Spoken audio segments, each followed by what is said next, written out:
If you're still working, but you're planning for retirement, do you ever wish you could get inside of the minds of existing retirees to ask them what their experience has been or what they wish they would have known before they quit their day jobs? If that's you, you will not want to miss this episode of the Planning for Retirement podcast, 50 Truths Retirees Wish They Knew Before They Fired Their Boss. I'm your host, Kevin Lau. I've been a financial advisor for 16 years and have a passion for helping people plan for and execute a successful retirement. My mission for this show is to help educate and empower you, the listener, to achieve financial security. I'm also the owner of Imagine Financial Security, which is an independent financial planning and investment management firm based in Florida and Tennessee. However, this information is for educational purposes only and should not be used as investment, legal, or tax advice. Before we dive in, just a few housekeeping items here. First, I just wanted to say thank you all for the amazing feedback on the first edition of the Whiteboard Retirement Plan. We already have our next submission in the queue. We already have our next case in queue, and I'll be breaking that down in a few weeks. And it's going to be a dandy. I will just warn you, you will not want to miss that one. So make sure to subscribe and make sure to follow. It will likely be either episode 52 or 53. Speaking of the Whiteboard Retirement Plan, I just wanted to quickly point out an error in the last episode, which was episode 49, volume 1 of the Whiteboard Retirement Plan. And I talked a little bit about Jennifer's ability to claim her own benefit and then switch over to the spousal benefit when Bob started his own benefit. Okay. And this is true. She can absolutely do this. She can absolutely start her own benefit and then she can switch to the spousal benefit once Bob starts his own benefit, which we talked about was age 70. And if you didn't listen or watch the last episode, you probably don't know what I'm talking about. And you probably should go back and watch that and listen to that episode. But I just wanted to point that out that there is an error and our paraplanner, our very own Roberto Fortuna caught it. So thank you, Roberto. That's why he's my details guy. And the error that was caught was essentially Jennifer can still switch over to the spousal benefit. However, because she started her own benefit early at 62, she will have a lower base that she's starting with. So she's still going to get a full quote unquote spousal top off, but she will have a lower benefit that she's starting with at 62. And that continues throughout her lifetime. Okay. So even though she's going to be getting the max top off when she claims the spousal benefit, in this case at 67, it will not be in fact the full 18,000 that we had mentioned in the show. It will be 14,400, which was 8,400, which is essentially her reduced benefit by starting at 62. And then she'll get the $6,000 full top off, which is a total of 14,400. So if you're not following me there with all the numbers, I updated the show notes in episode 49, so you can read through that. And I also linked an article that confirms what we had made the mistake on. So anyways, that's it for that. But if you're interested in being featured on an edition of the Whiteboard Retirement Plan, make sure to fill out the Retirement Readiness Review survey that we put a link in pretty much, I think, every show notes. And so you can go in there, fill out the survey, answer the questions, and we will break that down on a whiteboard in a future episode. All right, so that's it for the housekeeping items. I just wanted to say I appreciate all of your support. Episode 50, I cannot believe it's been 50 episodes. It's pretty wild. And we've just learned a lot. We've grown a lot over the last couple of years. And I'm just super excited for the next 50. I really, truly believe we're just getting started on this one. And, especially now that the team that we have within our firm, Imagine Financial Security, I cannot be more excited. Roberto, as a paraplanner, helping me with the details and the organization around the financial planning deliveries, and then Amy on the client service side, and even my wife, Jessica. Jessica, no pressure, but it sounds like she's going to be starting to do a little bit of work with us in the fall now that our boys are in school. So more to come on that one. But I just feel like my time is being freed up a little bit more so I can put even more effort into this podcast and more attention to this podcast because there's just so many ideas flowing. We have so many conversations with existing retirees and folks that are nearing retirement about what they're concerned about or, what they're experiencing. And so, our job, our goal with this podcast is to get all that information, real life information, and deliver that as an educational value add for you so you can increase your confidence and clarity as you plan for retirement. Okay, so with this 50th episode, as you know, the 50 Truths, I thought this would be a fun one to do. Because of my experience in being in the industry for 16 years now, I've talked to countless retirees, probably thousands of retirees, about their concerns and what they're worried about and what they're actually experiencing in retirement, their real truths. And I also had the opportunity in preparation for this podcast to ask some of my clients directly, hey, what has been a big surprise for you that you wish you would have known before you actually quit your day job or before you retire? And so my goal with this episode is to just share these truths rapid fire style with a little bit of context within each, okay?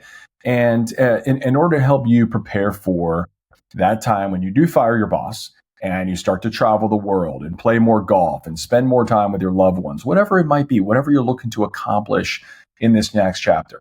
So that's our goal for this episode. It's going to be a lot of information.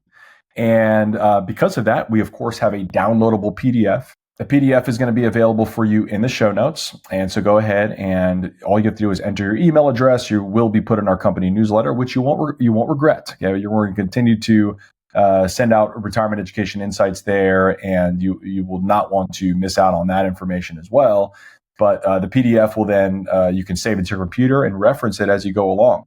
And also, I just wanted to mention, just like I did last episode with the whiteboard retirement plan, we are doing these on video now. And so the last 6-7 episodes, I believe now, we've been on video, and those are available on both Spotify and on YouTube. So if you have not subscribed to those channels yet, make sure to do so.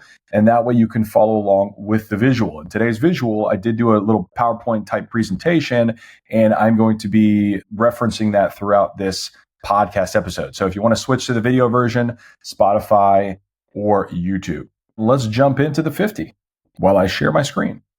I guess one quick little housekeeping item before I jump into this is that, I thought about breaking these down into topic, investments, income, estate planning, taxes, insurance. But instead, what I wanted to do is almost kind of have the progression of the mindset of someone who's preparing for retirement and start there as the beginning phase of the planning process. There are some things that may feel like they're out of order because I just wanted to reference maybe a secondary point or a third point after an initial point. So some of those things are kind of out of order, but overall, the progression we want is the beginning of retirement or planning for retirement all the way to the end. And hopefully that makes sense to you all. Okay, number one, why don't we dive into this? Work on finding purpose well before you retire. I cannot tell you how important this is, but ask yourself, what are you retiring to? This might seem really silly. It might seem very elementary, but I'm telling you right now, most retirees, most people that come into my office and schedule appointments with us, they're solely thinking about the financial aspects. Basically they're wanting to know, hey, how do I have enough to retire? And ultimately, when I ask some of these questions about what are they going to do in retirement, what activities are they retiring to, it's often a blank stare. They're not 100% sure. Or maybe they've given it some thought, but they're so busy on the treadmill of life, they haven't really done a ton of thinking on this one. And so I just highly encourage you, especially if you've got a few years until you retire, is just think about what is your day-to-day going to look like? All right. How are you going to find purpose? Okay. And we also have a questionnaire that we put together. It's basically a purpose in retirement questionnaire. So if you want to download that, we will also link that in the show notes, and you can reference that as well to help you with that exercise. Number two, retirement does not have to be black or white. It doesn't have to be, hey, you're going to bust it working 50 to 60 hours a week until 65. And then all of a sudden at 65, you're not working at all. Okay. And you have nothing on your calendar. That's not typical. All right. Most of the time, these companies these days are offering phased retirements, or maybe you're able to work part-time for that existing company, or maybe you're working part-time for something completely different than what you had done before you retired. So just test drive it, figure out a way. Hey, if you don't really know what you're going to do every single day of the week, and you're thinking, hey, you know what? I still really like what I do. I don't necessarily want to give that up. Maybe you're doing a phased retirement so you can test drive it and really get a feel for what you're going to be doing with that added free time. Number three, the rules of thumb for retirement planning are all wrong for you. Okay. And I just say this because so often do I hear folks that are planning for retirement, they reference these rules of thumb. Like, for example, the 4% rule. Most people look at this 4% rule as the gospel. Like, hey, I need to spend down 4% of my portfolio. I can't do more. Otherwise I'm going to run out of money. They don't really understand how the 4% rule works. It's just a benchmark. Okay. And oftentimes I'm recommending clients spend down way more than 4%. I'm working with a client right now who's they're trying to die with zero. And we're recommending a much higher withdrawal rate, closer to 7% a year to start with. And that's significantly higher than the 4% benchmark. So use it as a benchmark or a proxy, but don't look at it as the be all end all. And along those same lines, number 4, there are multiple ways to make a par. All right. And for those of you that are golfers, you know the deal. Maybe you shanked one, you're driving to the woods, you needed to take a drop shot, but then your recovery shot, you hit the green and you drop the par putt for a 4. On the flip side, maybe you striped the fairway, you hit a nice little wedge into the middle of the green and you had a 20-footer, 2-putted for par. Okay. You get the same end result. You have the same score. Okay. But you got there in a different way. Retirement planning is very similar. All right. You can achieve your goals with multiple investment strategies or income plans or tax plans. And sometimes the decisions you make don't have to be the most financially optimal. Okay. Sometimes the best path is the simplest path. Okay. Not a complicated one. Right. So just keep that in mind. Just because your friend from the corner office is telling you that this is what they're doing for their investment plan or their income plan doesn't mean that fits for you. And so it's very important to get a third party, an objective third party opinion on what your plans are for retirement. Number 5, it's very difficult to start a new workout routine at retirement. All right. This is obvious. Instead, schedule those regular workouts before you retire. Get into physical shape before you retire, okay? Because the older you get, it's just more difficult to get in that rhythm. It's more difficult to get into that routine, all right? And also, the more you do this, the longer you're going to be able to do the things that you want to do in retirement, especially the ones that require a little bit more physical exercise, okay? Maybe it's international travel. Maybe you're hiking in some of the national parks. You probably want to be in decent shape before you go about doing those things. Along those same lines, number 6, get a handle on your diet. Okay, your health is your wealth. This, along with exercise, is the number one thing you can control with your health. All right, so the healthier you eat, the less you'll probably pay for medical costs in retirement. Speaking of medical costs, number 7, they are shockingly high in retirement despite being on Medicare. Fidelity does an annual report on healthcare costs, and according to their latest estimates, a single person age 65 may need approximately $157,000 saved after taxes to cover healthcare costs in retirement. All right. An average couple, it's closer to $315,000 a year saved. Okay. So these costs include Medicare premiums, which you do have to pay for, by the way. Even though you've been paying into Medicare, it doesn't mean all of Medicare is free, which we'll continue to talk about this today. But it also includes co-payments or deductibles or prescription drugs and other out-of-pocket expenses. But I will say that estimate does not include long-term care expenses. So, healthcare costs have been skyrocketing partly because people are just living a lot longer. And the longer you live, the more likely you're going to potentially need custodial care or long-term care at the end of life. All right. So I just highly encourage you to plan for those healthcare costs, plan for those long-term care costs. Number 8, retirees continuously underestimate their longevity. Okay, the time and time again this happens, and it's interesting. According to TIAA, my former employer, does a study on this, on financial literacy, and what they found is that the average 60-year-old underestimated their future longevity by 6 years. Why do I think people do this? I truly believe because people are so worried about running out of money, they try to shorten their life expectancy. They think, I'm not going to live till 90. I'm not going to be healthy at that point. So I'm just going to act like I'm going to pass away at 80, right? In order to feel better about not being in that position, where they are financially dependent on someone else. But the fact is, despite underestimating longevity, people still procrastinate. This is human nature. All right. And I did some research on this. There are 16,000 golf courses in the US. That would literally take you 43 years to play every single golf course, assuming you played a new course every day for 365 days a year. That's not feasible in retirement.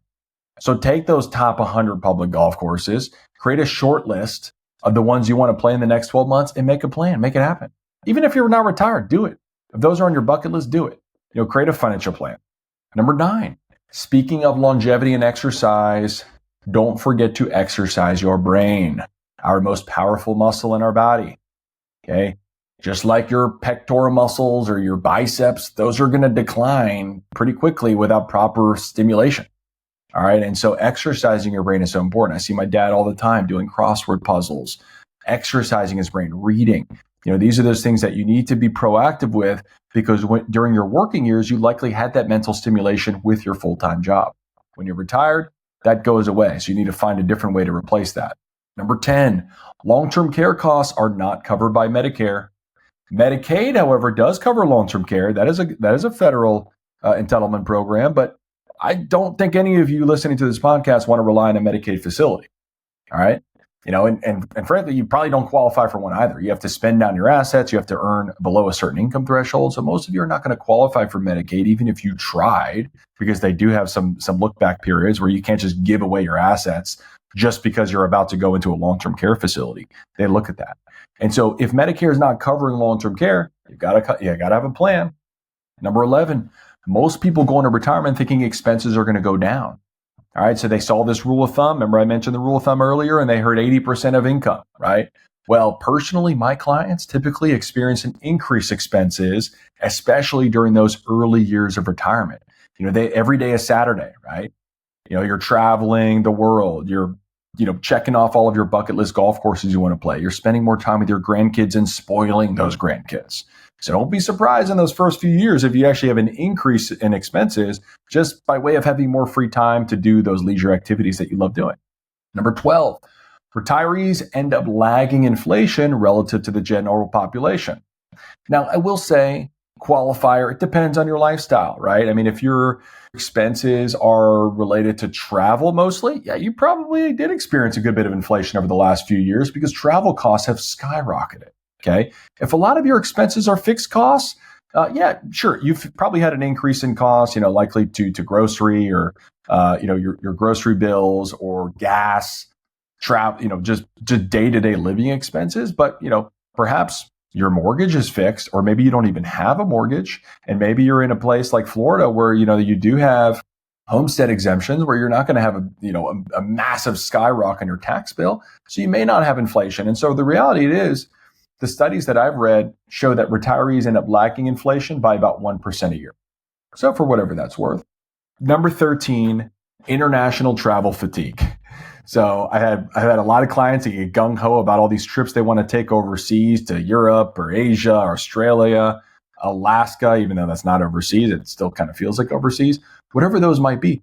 But, listen, I like to travel just as much as the next person, but planning the trip, getting on the plane, going to a destination, especially if you're jet lagged, this can wear on you, okay? And so oftentimes I see these people, they retire and they get all gung-ho about traveling overseas, and all of a sudden they realize, hey, there's a lot of great places in the U.S. we want to explore, so maybe we want to just get that RV out and just hit the road, or start hitting, some of those local spots that they've always wanted to visit in the United States, okay? It's just a different price tag. And so oftentimes, if you're building in this big number for travel, but you don't end up spending it, oftentimes you might have a surplus in your retirement nest egg. Not a bad thing, but just something to be careful about. Number 14, retirees should understand the 3 primary spending stages. You've got the go-go years at the beginning, then you start to slow it down, so then you enter the slow-go years, and then at the very end, those are the no-go years where you're not doing anything, all right? And each stage typically results in a reduction of spending. Okay, healthcare costs, yes, they do go up a little bit at the end in those no-go years for obvious reasons, i.e. long-term care, but don't underspend in the go-go years just to have a surplus in the no-go. Which brings me to number 15. Most retirees regret underspending in the go-go years, and they wish they weren't acting with so much fear early on. Okay. Things tend to just work out. All right. And so if you've got a good plan and the plan says you have capacity to do X, but you're doing well below that, you're doing Y because of a fear of inflation, fear of longevity, fear of the markets. Most of the time what I see is after clients pass the go-go years, they enter the slow-go years, they always say, I wish I would have done more when I was healthier, when I was physically able to do so. Keep that in mind. Number 16, unexpected expenses are not unexpected. They're simply not recurring monthly expenses. They're recurring expenses that don't occur monthly. All right. And the big one that gives a lot of people the sticker shock are home repairs. Now, these are whether it's a new roof or new AC unit, new flooring, whatever that might be, kitchen renovation or cosmetic repairs. I would budget at least 1% of your home value annually for those expenses and just have a plan to just distribute that income somewhere and keep it in account for those unexpected home repairs. Okay. That way you're not scrambling. Wait, where do I pull the money, to buy this new AC unit? Number 17. Speaking of housing, many retirees face the difficult decision of staying put or moving to a new home. Maybe it's moving to a new city altogether, but don't stress about the first move being the final move. Okay. Oftentimes I see folks trying things out. They'll move down to Florida, try it out for a little while. What neighborhood do we really like in this city? Or what city do we like in Florida? Maybe they move to one city and they realize, hey, this isn't really our style. Let's go here. So don't worry about that first destination being the final move. Oftentimes you can have maybe it's a year or 2-year trial period before you put down roots and buy a home. So that could involve waiting it out, waiting to buy that dream home and maybe renting for a year, maybe even renting for 2 years. Keep that money that you've earned from selling your home, your primary residence, whether it's New York, Texas, North Carolina, whatever it might be. Keep that money set aside somewhere that is easily accessible that you can use to buy that new home, but don't swing for the fences with it because you're probably more concerned on return of the money as opposed to return on it. Number 18, many retirees are surprised by the need or desire for a sizable home in retirement. Most people think, okay, it's going to be easy to downsize and sell all the things and da-da-da-da-da. But then what happens? Where are the kids going to stay when they come visit? Or where are the kids and the grandkids going to stay when they come visit? Or maybe there's multiple families coming into town. I know, for my wife's family in Chattanooga here, they do the Christmas after Christmas, or every year the siblings get together and there are 4 siblings, all that are married with children. It gets a little crowded. She probably couldn't host the Christmas after Christmas if she lived in a 2-bedroom condo on the beach. Okay, so just kind of think about those things. I don't want you to necessarily cater your housing based on your children or your grandchildren, but if that's important to you, if you want to be able to entertain, if you want to be able to host, take that into consideration with your retirement home. Number 19, CCRCs are all the rave. CCRCs stand for Continuing Care Retirement Communities, but man, they're costly. The most popular one that I've had clients move into in the Jacksonville area, Fleetwood Landing, $400,000 down payment. Plus, you've got to pay several $1,000s per month to be in the home, okay? And that home is not even yours. When you pass away, that asset is not an asset on the balance sheet, all right? So just keep that in mind that if you're wanting to get into one of these CCRCs, they are expensive and they do have wait lists, okay? Fleet Landing, I remember I had a client get on the wait list initially, and it took 5 years for her to ultimately get off the wait list and be able to buy it. Number 20, home equity is a very underutilized asset for retirement planning. Okay. So whether you're downsizing and taking that equity to redeploy as a cash position on your retirement income plan, or maybe you're downsizing, you take that cash and you pay off debt, whatever it might be, or maybe you just use that asset as an emergency. Maybe it's self-funding long-term care or just simply a cash infusion onto the balance sheet, whatever it might be. Don't underutilize home equity. Number 21. You could be busier in retirement than when you were actually working. I hear this all the time. And I think it depends on what you were doing for work before you retired. Like, for example, if you were an attorney billing 60 hours a week, it's probably the opposite. I don't think you're going to be busier in retirement than you were pre-retirement. Okay. But if you got a job that was maybe a little bit cush, maybe you worked in IT and at the last few years of your career, you're just such a rock star expert. You only need to work 15 or 20 hours a week, even though they're paying you for 40. Okay, you might feel like, hey, if you're retiring to something, maybe it's travel, maybe it's spending more time with grandkids, maybe it's part-time work, or maybe it's volunteering. You might find you're actually busier in retirement than when you were working. But not all the time is that busyness a good thing, okay? Sometimes it might be caring for an aging parent. Sometimes it might be caring for an adult child or even a grandchild, okay? And that could really put a strain on your time, your health, and your financial resources. So do the best you can to protect your time. Obviously, you need to take care of your family members. You need to take care of your loved ones, but just be careful about overstacking your calendar and becoming too busy where now all of a sudden you don't have any other time for enjoyment, which is why you retired in the first place. Number 22. On the flip side of that, having too much time and lack of structure can lead to some bad habits. and ultimately potentially some mental health issues. Okay, I read a study somewhere that 60% of retirees that have mental health challenges never get any help. They never seek help because they feel like, hey, I should be happy. I'm retired. I have all the money that I need. I don't need to work for money anymore. But sometimes that lack of purpose, all of that free time, lead to some of those bad habits, and you just got to watch out for that. You just got to be aware of it. Okay. Number 23, most retirees underestimate how important technology is. And most of you are not happy about it. Trust me, listen, I like technology for certain things, but it's very frustrating at times. All right.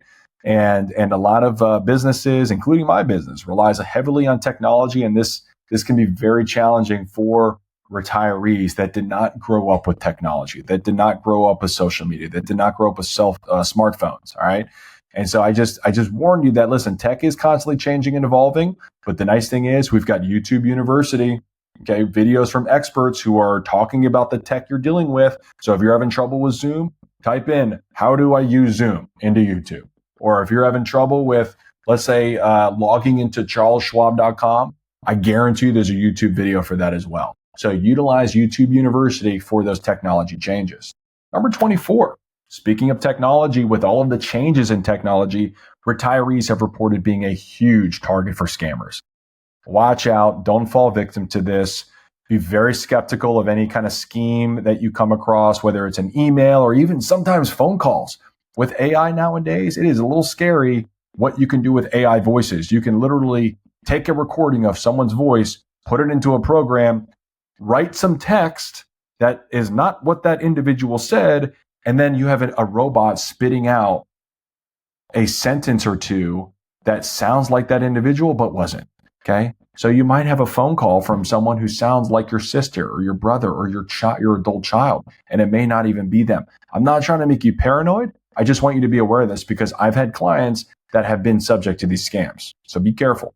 Number 25, you're very likely getting too conservative too early in retirement from an investment perspective. Okay. Not politically. I'm not talking about politics, but you're likely getting too conservative too quickly. Okay, I've talked about this on podcasts before, but retirement isn't 1 year long. Okay, so if you're going to retire at 60, retirement doesn't mean age 60 to 61 is your time horizon. So it's a 1 year, you should be ultra conservative. It's potentially 20 or even 30 years long. So positioning your portfolio too conservatively, you run the risk of inflation eating away at your returns. You run the risk of longevity being a risk to your financial plan. Okay, number 26, speaking of a conservative portfolio, those carry significant risk, as we saw in 2022 when interest rates skyrocketed. We saw bonds go down 15% and stocks went down 25%. Not a good year for conservative portfolios. So just because you're conservative doesn't mean you're immune to market volatility. Number 27, you've been saving and investing for decades, likely 40 years, 30 years as an accumulator. So as you enter the decumulation phase, don't underestimate the importance of a sound process for turning your assets into income, essentially replacing that paycheck. Time and time again, I see retirees they have an investment portfolio and now they're retired. Maybe Social Security is coming into the picture and their investment portfolio is earning X. Maybe it's 5, maybe it's 6, maybe it's 7% a year.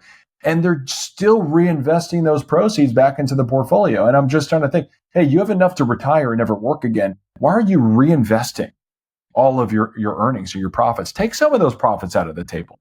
Generate income, generate a paycheck. And that way you can use that paycheck to spend. And if you don't have anything to spend it on, give it away. Give it to your children. Give it to your favorite charity, whatever it might be. There's no real value in being the richest man in the graveyard. I promise you right now. 28. Annuity biases prevent retirees from purchasing them. This is actually going to be our next episode. I think this is such an important topic, but I've never had a client say they wish they had not purchased that life income annuity. Okay. Meaning they have income coming in from the annuity that's guaranteed for life. I've never had a client say, gosh, I wish I didn't do that. More often it's, man, okay, markets are volatile. I am happy to know that I've got my Social Security covered and my annuity covered. And these two they're going to be around as long as I am. All right. It just gives people that peace of mind. They can sleep better at night. And they can also, frankly, take a little bit more risk with their investment portfolio, knowing that a good chunk of their expenses are covered by guaranteed income sources. Number 29, controlling taxes and fees on your investments can be such an easy way to improve your portfolio's performance over time. I can't tell you how many times I've just looked under the hood of an investment portfolio. I've looked at the expense ratios and let's say an S&P 500 index fund, and maybe the expense ratio is 50 basis points or 60 basis points. And you can buy that same S&P 500 index fund, whether it's in an IRA or a Roth IRA, for maybe 5 basis points or 0.05%. A 0.5% decrease in expenses makes a significant difference over a 10, 15, 20, or 30-year period. And same thing with taxes. Simply controlling your taxes, minimizing taxes can also be an easy way to improve returns as well. Number 30, speaking of fees, many people forego hiring people like myself because of the cost. They don't hire an advisor because it costs money. But by doing it themselves, it ends up costing them more in the long run to begin with. Okay, let me explain. You might not know everything that I know, for example, about retirement planning. And so it's going to take you a lot more time. It's going to take you more hours in the day running scenarios or researching online to find the answer to the question that you might have. And that's how many unnecessary hours trying to quote unquote figure it out that you could have been spending with your family. You could have been spending taking that golf trip with your buddies, or you could have been spending on that trip around the world. Okay. Additionally, you know the saying, you don't know what you don't know. And so there are some things that you might look at when it comes to a retirement picture that you don't even know are things. You know what I mean? And so by missing those, you're missing out on opportunities, which ultimately costs you money in the long run. So my perspective is, you don't know what you don't know. Focus on what's important to you and delegate the rest. Number 31, most people think a financial advisor is out there to outguess or time the markets. Okay, this could not be further from the truth. And frankly, from my perspective, just given how efficient the markets are, investment management should just be one of those things that your advisor just does for you because they're implementing it as part of an overall financial plan to get you from point A to point B and to remove any emotion from the process. Okay.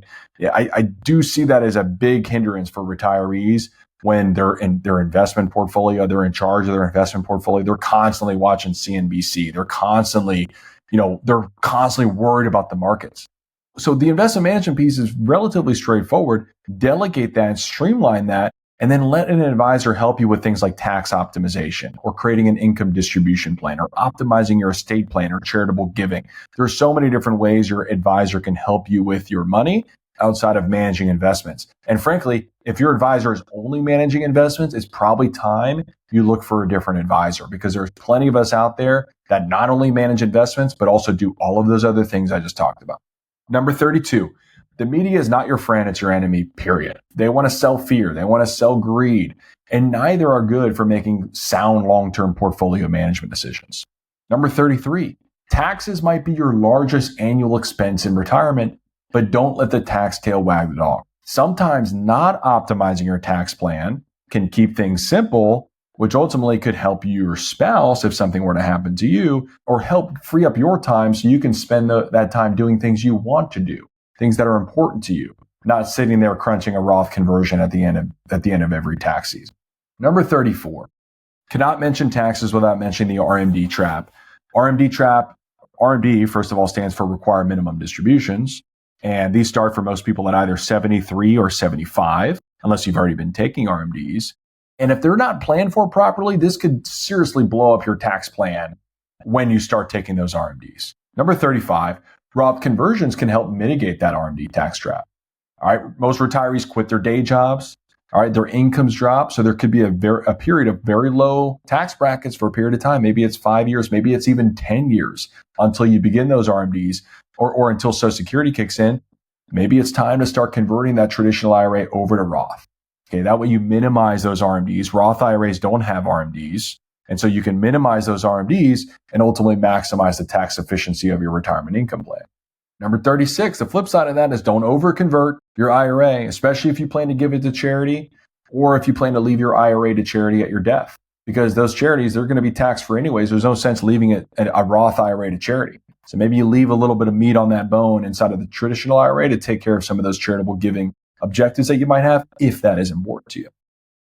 Number 37, Social Security income is taxed at different rates. Okay, so depending on your modified adjusted gross income, you might pay 0% tax on Social Security, or you might pay taxes on up to 85% of your Social Security benefit. Okay, so it's important to manage your taxable income when you're drawing Social Security because that could put more money in your pocket. Number 38, IRMA is the tax hurricane that retirees don't meet until they turn 65. And for those of you that don't know, IRMA stands for Income Related Monthly Adjustment Amount, IRMAA. And it's essentially, in effect, when you get on Medicare and your income exceeds certain thresholds. It's essentially a Medicare surcharge premium.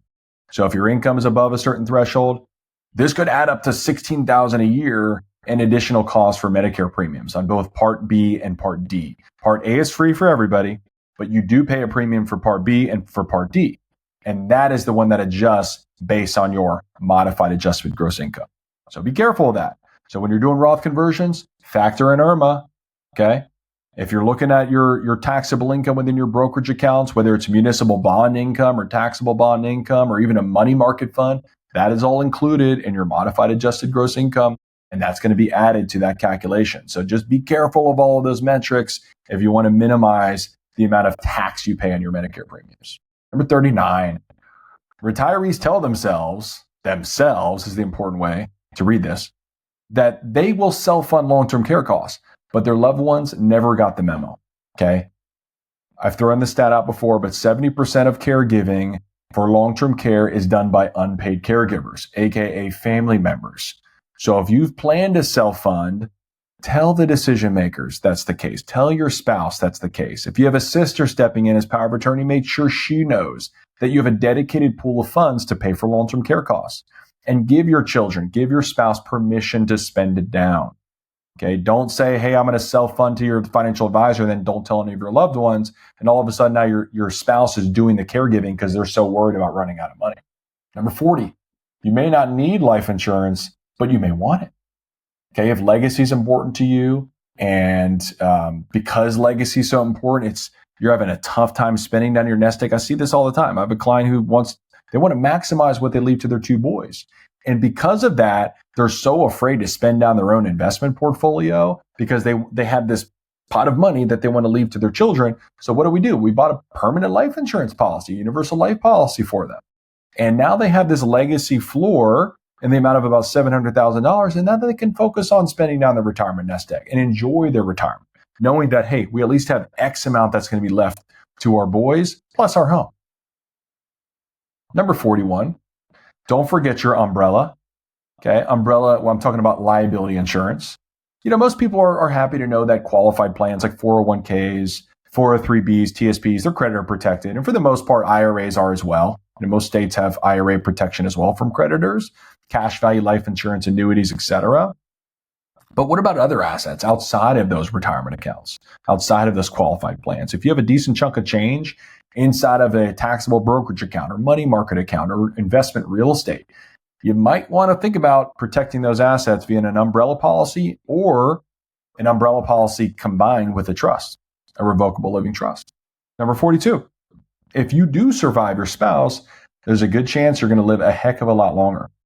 All right. Now, despite life expectancies being pretty close for a new retiree, about 84 for women and 82 for men, respectively, assuming they're 60 today, the crazy thing is, if you're a female out there, there's a 63% chance that you're going to outlive your spouse. And if you do, your life expectancy is 12 and a half years. Let me talk to you men out there. If you're married and your wife is in rock star health, she has a 63% chance of outliving you. And if she does, her life expectancy is an additional 12 and a half years. So just keep that in mind. You need to make sure that you're planning for a joint life expectancy. There's a good chance if one outlives the other, there's going to be some changes in Social Security income, changes in taxes. Speaking of taxes, watch out for the surviving spouse's tax penalty. All right. So once a spouse passes away, that is going to be the final year in which they can claim a married filing joint tax return, or better known as surviving spouse.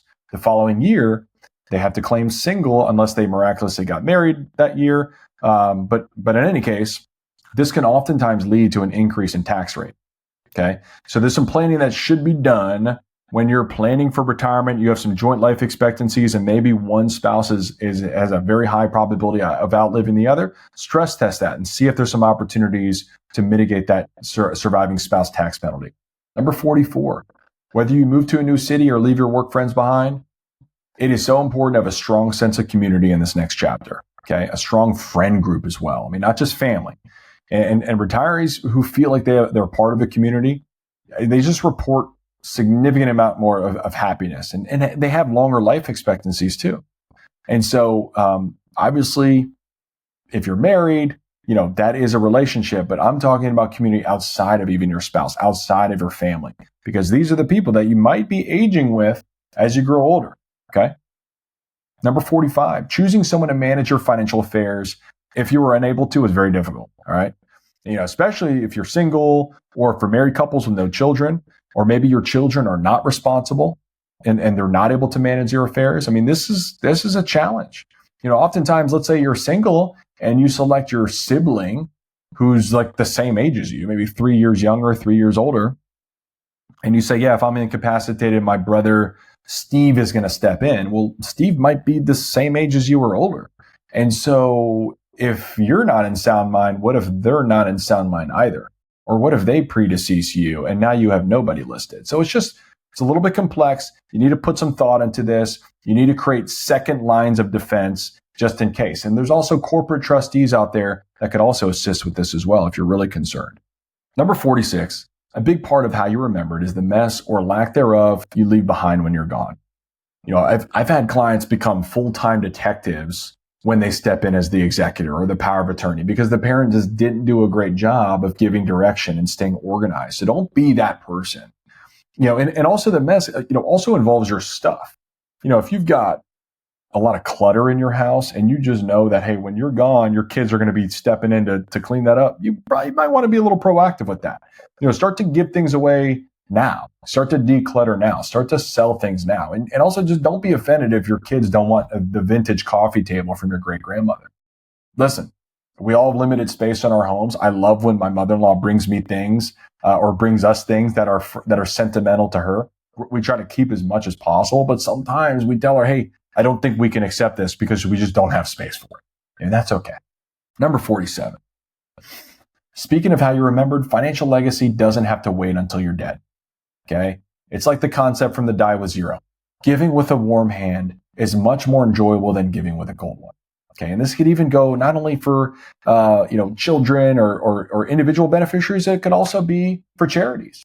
A charity is probably going to want your money today relative to when you pass away. There's always more value in receiving the funds today, more utility today than there is in the future. That's just facts. Number 48. Don't forget to review and update those beneficiaries. Cannot tell you the number of times we've read a beneficiary and we looked at it and say, hey, this is your ex-spouse is the primary beneficiary on this. Okay. So just make sure to review all those beneficiaries. Make sure they stay up to date, even every year, every 2 years, every 3 years. Just make it part of your financial planning process to review those and update those where appropriate. Number 49, trusts are not just for the ultra wealthy. It's not just how much money you have, it's what the trust is trying to accomplish. Okay, so if you have $1 million portfolio, but you have a child who you're really concerned about with spendthrift, or maybe there's some addictions there, maybe some drug addictions or alcohol addictions, you may not want to leave that child with a lump sum of $1 million. Maybe you want to leave it inside of a trust and slowly drip that income out and have another person manage that trust via a trustee arrangement. Okay. And so trusts are not just for the ultra wealthy. On the flip side of that, you may have $10 million and may not need a trust at all. Maybe everything is inside of an IRA and it's passing directly to your beneficiary, which is your adult child, and you're not concerned with spendthrift. You may not need a trust at that point in time. What I will tell you is having a living trust, having a revocable living trust, it could be a great strategy for all of you who are wanting to make things as simple as possible for the next generation, your loved ones, your children, your grandchildren, etc. Woo! Number 50, here we made it. I was trying to think of something really awe-inspiring and just something just to blow your minds, but I just came up with this. In retirement, the days tend to blend together so much, okay? And time flies faster than you could ever imagine. I just hear this time and time again from retirees as they just say, I just cannot believe how fast time is going. And the things that you're probably worried about now or at the beginning of retirement are not going to matter that much when you're 85 or 90 or 95, if you're lucky to make it that long. And just remember, you can't take your stuff with you. And more importantly, you can't take your money with you. So stop obsessing over the money. Make a plan, execute the plan with discipline and process, and then focus on things that are most important to you. Focus on things that are going to provide you value and enjoyment in retirement.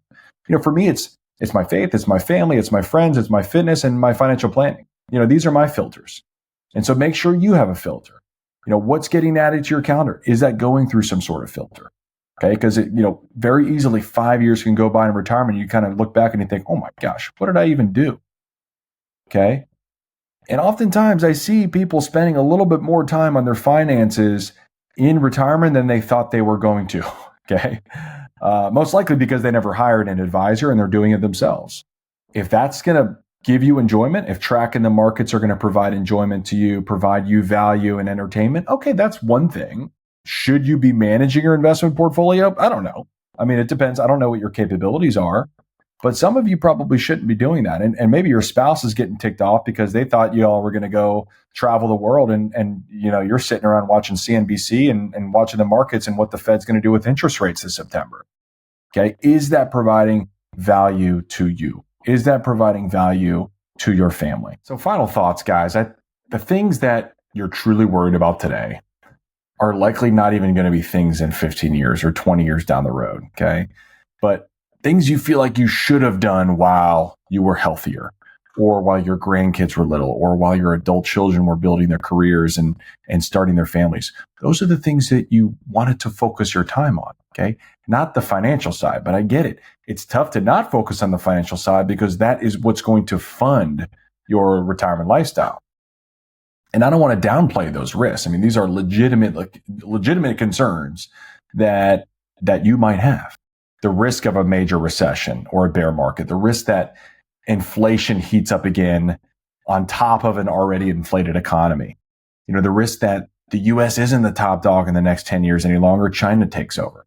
Or the risk that you might need long-term care costs at the end of life, or a major healthcare cost at the end of the life. These are legitimate risks. But what I'm saying is, once you have a plan, execute the plan and worry about controlling what you can control. And that's it for today, everybody. I hope you enjoyed our 50 truths. If you're retired or you have a unique perspective that you want to share, drop us a comment. If you're listening on Spotify or on Apple Podcasts, drop a comment there. If you're watching on YouTube, drop a comment. Leave us a comment. We'd love to hear your perspective on this. And if you're finding value in our content, awesome. We appreciate that. If you want to support us on this mission to help educate and empower others to achieve financial independence, just make sure to follow the show wherever you're consuming podcasts. That includes following on YouTube, subscribing on YouTube, and make sure to share this with a friend who's in a similar boat. It doesn't cost you a dime to do that, but it makes a huge difference for us. Reaching more people feeds the algorithm, which is what we're trying to do. We want to feed the algorithm that we're putting out some great content in there, and people like you should be listening and should be watching it. We already have our next whiteboard retirement case locked and loaded, but if you want to be featured in an edition of the whiteboard retirement plan, make sure to fill out the retirement readiness survey in the show notes and simply indicate the survey is for the whiteboard retirement plan. You can also drop the acronym WRP. We've got some great content coming up, including some amazing guests. This week, I will be recording an episode with Brian Bonowitz. He's a CFA holder and former portfolio manager for a $3.3 billion RIA in Charlotte. And he's got some really unique insights on artificial intelligence, on crypto, and on the markets as a whole. So you will not want to miss that one. Should be riveting. And if you're interested in working with me one-on-one, we are still accepting new clients for 2024. Simply follow the show notes, fill out the retirement readiness survey link in the show notes, or you can go to our website directly at imaginefinancialsecurity.com and book a meeting with me one-on-one. Until next time, this is Kevin Lau signing off.